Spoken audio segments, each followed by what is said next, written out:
Olá a todos, meu nome é Thalita Rodrigues, sou estudante de farmácia da aula de parasitologia e o meu tema escolhido foi a ascaridíase. A ascaridíase vai ser dividida aqui nesse vídeo em tópicos como o ciclo da vida, a epidemiologia, a fisiopatogenia, as formas de tratamento e as formas de intervenção da doença. A ascaridíase é um fenômeno encontrado no mundo inteiro, mas vai ser principalmente em países tropicais que vai ser mais fácil de encontrá-las, pois, tratando-se de gêlmito, o clima úmido e quente faça com que os seus ovos cresçam e se embrionem.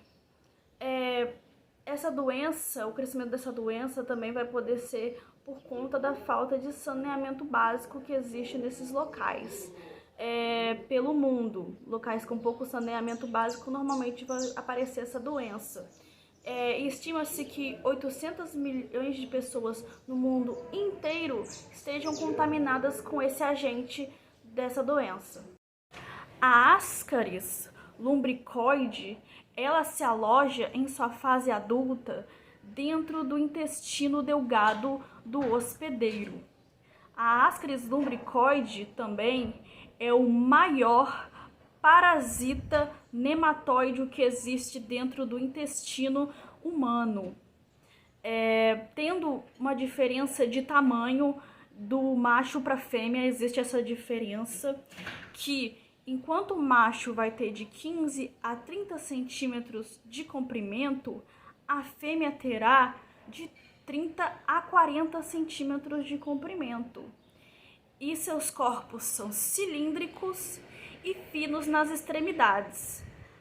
É bom ressaltar também que quanto mais parasita o hospedeiro tiver, menor serão os tamanhos que existirá dentro do intestino, dentro do indivíduo. Os Ascaris lumbricoides, eles têm os seus ovos redondos e de coloração branca, porém, por conta de ficarem dentro do intestino, eles acabam absorvendo os pigmentos biliares das fezes dos seres humanos que eles estão parasitando, os deixando sujinhos, de corzinha marrom, você pode encontrar. E a capacidade infecciosa dele dura por meses dentro do corpo pela resistência às mudanças climáticas que ocorrem. Esses vermes, eles vivem por cerca de 6 meses dentro do intestino, podendo a fêmea colocar até 200 mil ovos por dia. Com esse parasita exposto no ambiente, com a umidade correta e com o clima correto, a umidade correta, esses ovos serão embrionados, ou seja, eles vão ter uma capacidade infectante e vai contaminar os alimentos, os vegetais, os legumes, a água, e acaba, consequentemente, a pessoa que o manuseia e não faz a higienização correta. Nisso, a pessoa vai ingerir o parasita infectante que vai para o duodeno, para o intestino delgado da pessoa.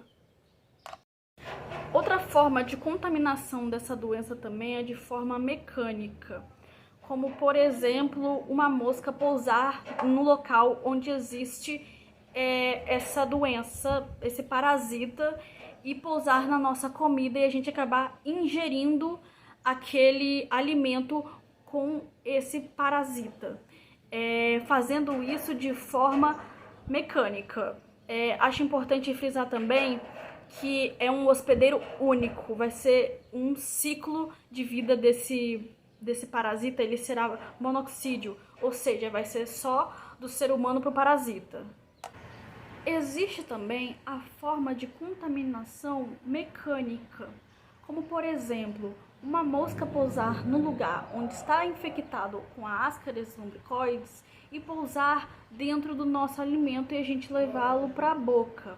É importante frisar também que o ciclo de vida desse parasita é monoxeno, ou seja, vai ser apenas de um hospedeiro. A mosca não será hospedeira nesse caso. Seria do humano com o parasita. As larvas, elas não vão ficar somente no intestino delgado. Elas vão atravessar a parede e chegar aos nossos vasos linfáticos e nas nossas veias. Com isso, seguindo para o fígado, 4, 5 dias depois, chegando ao coração. E com esse mesmo tempo, de 4 a 5 dias, elas vão chegar aos nossos pulmões. E dos pulmões elas vão para os nossos alvéolos, para os nossos brônquios. Dos brônquios elas vão para os brônquios, para a nossa traqueia, nossa faringe, nossa laringe. E na traqueia acontece a gente deglutinar. A gente pode acabar tossindo ou engolindo de novo, voltando pro estômago, indo pelo esôfago e pelo estômago. E com a maturidade sexual das fêmeas, que é por 40 dias elas já atingem essa maturidade sexual, elas vão se reproduzir ali no nosso intestino delgado, dos nossos nutrientes que existem ali, e procriando no nosso intestino delgado, cerca de 200 mil ovos por dia. Essa passagem do coração ao pulmão tem o nome de ciclo de Loss, podendo causar a síndrome de Loeffler, que é um tipo de pneumonia eosofílica. E no caso da doença de Loeffler, que é a passagem do parasita transitória pelos pulmões, pela manifestação pulmonar da doença, terá sintomas como febre baixa, eosinofilia, hemoptise e dispneia da doença. E por se tratar de uma doença que é assintomática, vai ser difícil um diagnóstico clínico dessa doença. Assim será feito o diagnóstico pelo exame parasitológico, que vai analisar as fezes do indivíduo, tentando, encontrar ali os ovos do Ascaris lumbricoides. Eles serão encontrados nas fezes identificada a doença. Porém, essas fezes, eles só vão aparecer, esses ovos, 40 dias depois. Então, normalmente, se tiver muito cedo, ele não vai ser diagnosticado com essa doença. Então, terá que ser feito regularmente acompanhamento. Esses vermes já adultos, na fase pulmonar, eles poderão também ser identificados por radiologistas. Vai dar para ver no exame de raio-x, nessa fase da doença pulmonar. A Ascaris lumbricoide é muito difícil de diagnosticar clinicamente, pois é uma doença assintomática. Só vai ali apresentar os sintomas em casos de muitos vermes, então acaba dificultando no diagnóstico clínico. Ou seja, terá que ser recorrido ao exame parasitológico, onde será analisada o sedimento das fezes para encontrar o ovo da Ascaris lumbricoides. E nisso, identificar a doença. Porém, tem que ser a partir dos primeiros 40 dias. Depois dos 40 dias que pode ser identificada a doença, pois ela aparecerá os ovos nas fezes. Antes disso, pode dar o diagnóstico errado para o paciente, então tem que fazer o acompanhamento. Radiologistas também podem ver os vermes adultos já na fase pulmonar da doença, pois ele vai aparecer. A Ascaris lumbricoide, existem várias formas de tratamento, existem vários fármacos, mas aqui eu vou citar 2, que é o albendazol, de dose única, e o mebendazol, que vai ser de 2 vezes ao dia por 3 dias. E em caso de muitos vermes dessa doença estarem ali dentro do intestino, vai ser jogado diretamente a absorção nesses vermes desses remédios, ou no pior dos casos, vai precisar ali de uma cirurgia para retirada desses vermes dentro do intestino.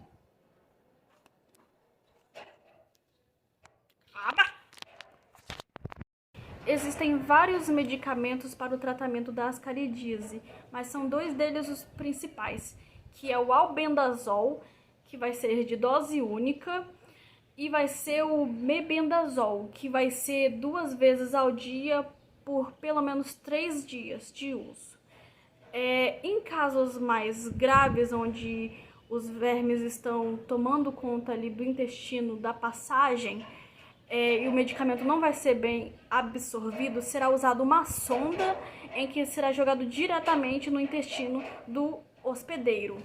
Ou em casos mais graves, terá que fazer uma ação cirúrgica da tirada desses vermes do paciente.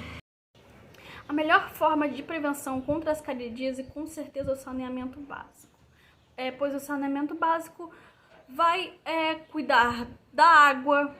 O saneamento básico vai ter uma água filtrada, vai ter uma água limpa, sem a doença, com esses legumes e essas verduras também, ao lavá-las. Então, ter informações sobre como evitar é importante, mas é inviável sem o saneamento básico.